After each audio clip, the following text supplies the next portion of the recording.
ದ್ವಿತೀಯ ಪಿಯು ವಿದ್ಯಾರ್ಥಿಗಳಿಗೆ good news.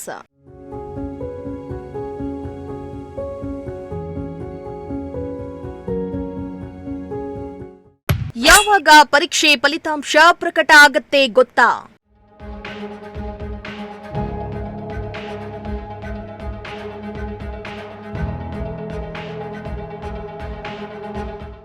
PUC ಬರೆದು ಫಲಿತಾಂಶಕ್ಕೆ ಕಾತರದಿಂದ ಕಾಯ್ತಾ ಇದ್ದ ಪಿಯು ವಿದ್ಯಾರ್ಥಿಗಳಿಗೆ ಶಿಕ್ಷಣ ಇಲಾಖೆ ಮಹತ್ವದ ಸುದ್ದಿಯನ್ನ ನೀಡ್ತಾ ಇದೆ. ಈಗಾಗಲೇ ಯಶಸ್ವಿಯಾಗಿ ಪ್ರಥಮ ಪಿಯುಸಿ ಪರೀಕ್ಷೆ ಫಲಿತಾಂಶ ಪ್ರಕಟಗೊಂಡ ಬೆನ್ನಲ್ಲೇ ಇದೀಗ ದ್ವಿತೀಯ ಪಿಯುಸಿ ಫಲಿತಾಂಶ ಪ್ರಕಟಿಸಲು ಶಿಕ್ಷಣ ಇಲಾಖೆ ಸಕಲ ಸಿದ್ಧತೆಯನ್ನ ಮಾಡಿಕೊಂಡಿದೆ.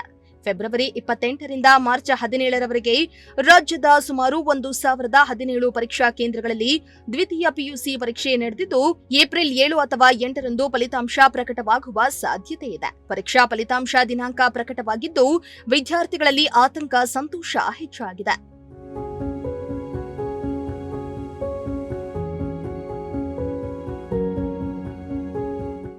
ಇನ್ನು ಶಿಕ್ಷಣ ಇಲಾಖೆಯ ಕರ್ನಾಟಕ ರಿಸಲ್ಟ್ .nic.in ಹಾಗೂ KSEAB.karnataka.government.in ಈ ಎರಡು ವೆಬ್ಸೈಟ್ಗಳಲ್ಲಿ ರಿಸಲ್ಟ್ ಪ್ರಕಟಿಸಲಾಗುವುದಾಗಿ ಇಲಾಖೆ ತಿಳಿಸಿದೆ. ಒಟ್ಟು 7 ಲಕ್ಷಕ್ಕೂ ಅಧಿಕ ಮಂದಿ ದ್ವಿತೀಯ ಪರೀಕ್ಷೆಯನ್ನ ಬರೆಯಲು ನೋಂದಾಯಿಸಿಕೊಂಡಿದ್ದು, ವಿದ್ಯಾರ್ಥಿಗಳ ಭವಿಷ್ಯ ನಾಳೆ ಹೊರಬೀಳಲಿದೆ. ಇನ್ನು ದ್ವಿತೀಯ ಪಿಯುಸಿ ವಿದ್ಯಾರ್ಥಿಗಳು ಮರು ಮೌಲ್ಯಮಾಪನಕ್ಕೆ ಅರ್ಜಿಯನ್ನ ಸಲ್ಲಿಸಲು ಹಾಗೂ ಏಪ್ರಿಲ್ 25ರಿಂದ ಮೇ ಮೊದಲ ವಾರದವರೆಗೆ ಪೂರಕ ಪರೀಕ್ಷೆಯನ್ನ ನಡೆಸಲಾಗುವುದೆಂದು ಇಲಾಖೆ ತಿಳಿಸಿದೆ.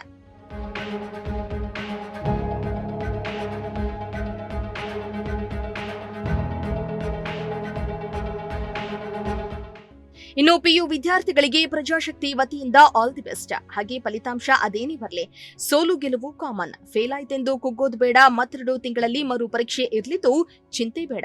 ಪರೀಕ್ಷೆ ಬರೆದು ಭವಿಷ್ಯವನ್ನ ರೂಪಿಸಿಕೊಳ್ಳಿ. ಬದಲಾಗಿ ತಪ್ಪು ನಿರ್ಧಾರವನ್ನ ತೆಗೆದುಕೊಳ್ಳುವುದು ಬೇಡ. ಪಿಯು ಸ್ಟೂಡೆಂಟ್ಗಳಿಗೆ good luck. Bureau report, Prajashakti TV.